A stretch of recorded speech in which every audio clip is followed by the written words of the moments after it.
Hi everyone.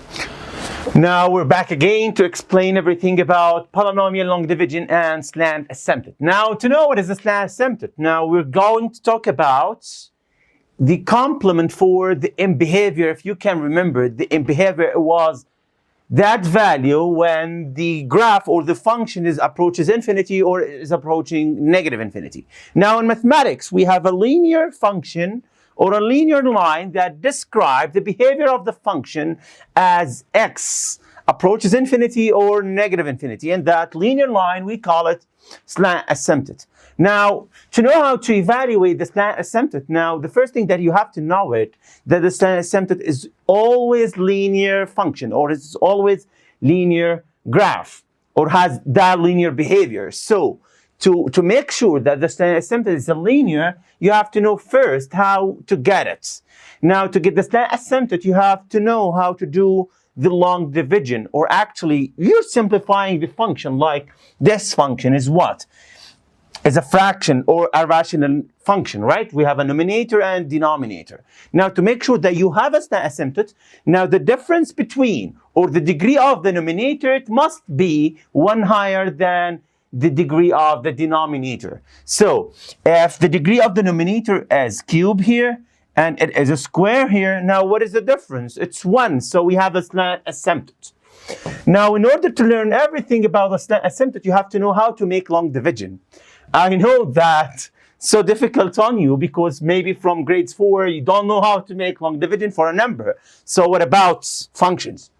Now let me just show you, or just refresh your memory in the long division for number, such as let's say that you have 9 divided by 2.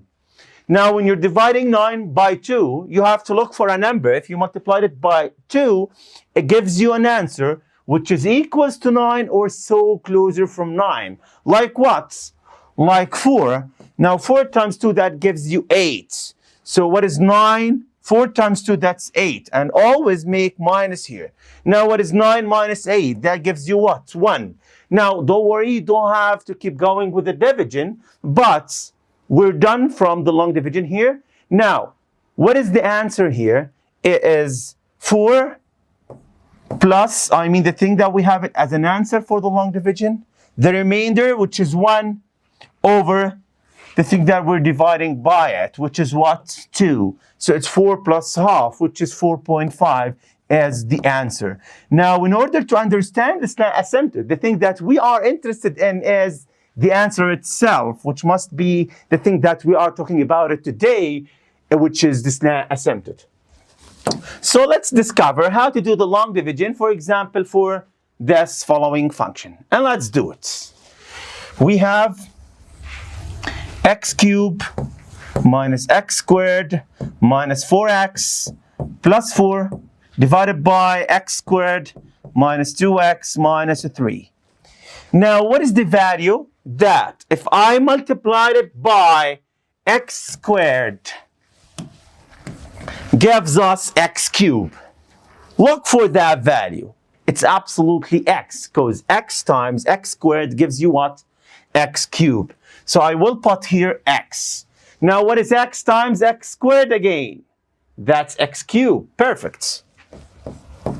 Now you don't have to stop. You have to keep multiply by x squared, 2x negative, 3 negative. Okay? So you have to multiply the x with the other factors or the other terms that you have them in the function itself. So x times x squared, that's x cubed. X times negative 2x, this is negative 2x squared. Now what is x times negative 3? That's negative 3x.